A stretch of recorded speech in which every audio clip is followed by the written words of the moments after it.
It is dubbed the crisis of the 21st century, and addressing it is both urgent and expensive. Across the globe, over 279 million tons of ice have been lost since 2002, according to NASA. Over the past 30 years, frequency and intensity of hurricanes have amplified and global sea levels have risen by over 3 inches since 1993. St. Lucia has not been spared by Mother Nature's wrath. Flooding, longer droughts, and a coastline overtaken by the sea is today's reality. Minimizing human vulnerability to environmental changes is largely determined by the extent to which societies can develop and organize themselves to manage the impacts from hazardous events or disturbance trends in social, economic, and environmental systems. It is important to note that natural climate variability is not attributable to or influenced by any activity related to humans. A prominent aspect of our climate is variability. This variability ranges over many time and space scales and includes phenomena such as El Niño, La Niña, droughts, multi-year, multi-decade, and even multi-century changes in temperature and precipitation patterns. Cognizant of the medium and long-term impacts of climate change, the government of St. Lucia has adopted a strategic approach. We are building in a different style, in a different format in St. Lucia. So you would have seen the solar farm that was established down at Huronora. This is a 3 megawatt. We are in the process of working on another 10 megawatt facility. And all of these projects are geared towards not just reducing our carbon footprint, but making St. Lucia more ready for benefits that can be derived from climate resilience. Climate change aggravates existing problems such as inequality, discrimination, and poverty. This is why climate finance should be targeted to help vulnerable populations. Under the UN Framework Convention on Climate Change, the international community has agreed that industrialized countries who were the biggest contributors to greenhouse gas pollution should support climate projects in developing countries. These financial transfers are often multilateral climate funds, the largest of which is the Green Climate Fund. It has only been operational since 2015, yet it has funded more than 100 projects. These projects help communities to adapt to the effects of climate change and transition to clean energy production. There are different modalities of accessing funding under the GCF. So you've got readiness support, which essentially seeks to strengthen the institutional capacity of the country to engage with the GCF.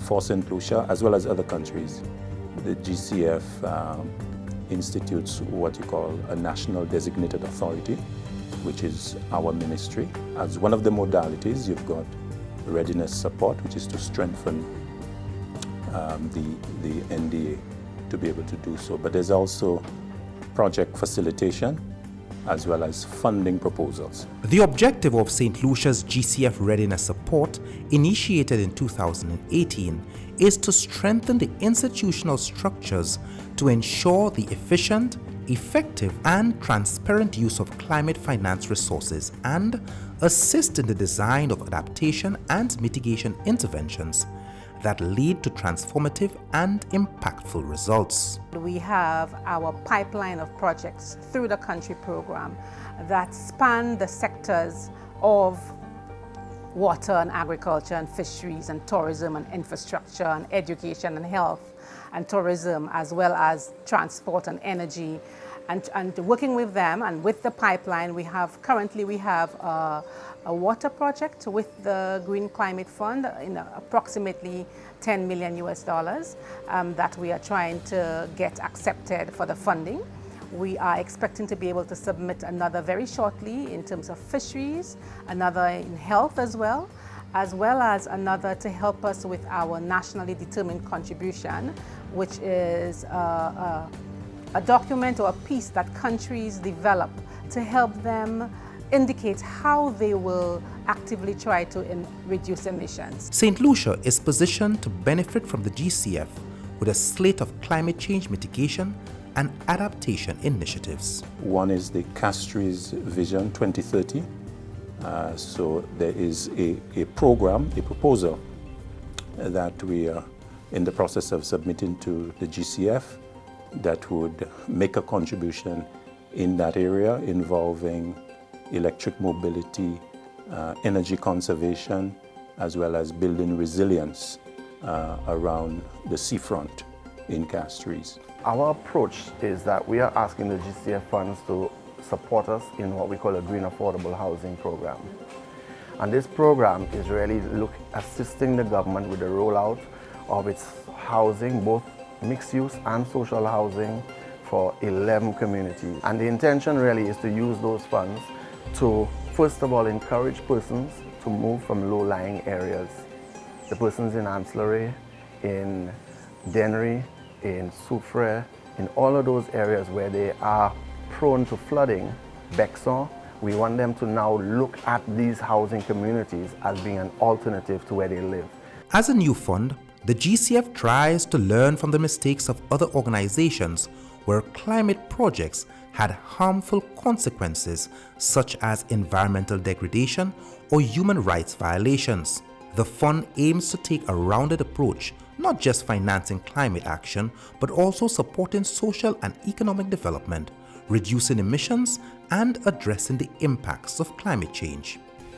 The country program of climate action which St. Lucia has developed helps chart a path of national development in prioritizing what needs to be done, and also provides GCF with an invaluable guide on how we should direct our climate finance support.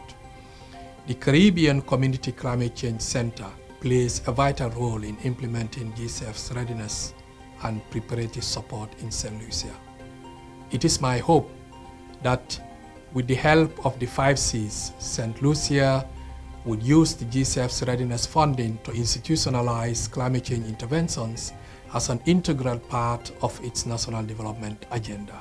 To date, St. Lucia has benefited from $17.3 million in green climate funding to improve the Eastern Caribbean engagement with the GCF, address issues pertaining to project development, data and information gaps, public-private engagement, and to facilitate and support the participation of non-stakeholders in project identification and development. The funds have also been used to improve SEDIMA's early warning system readiness, to support the development of a credit risk abatement facility, and for CARICOM states and mainstream coral resilience and restoration of an eco-based adaptation strategy to climate change in the Caribbean region.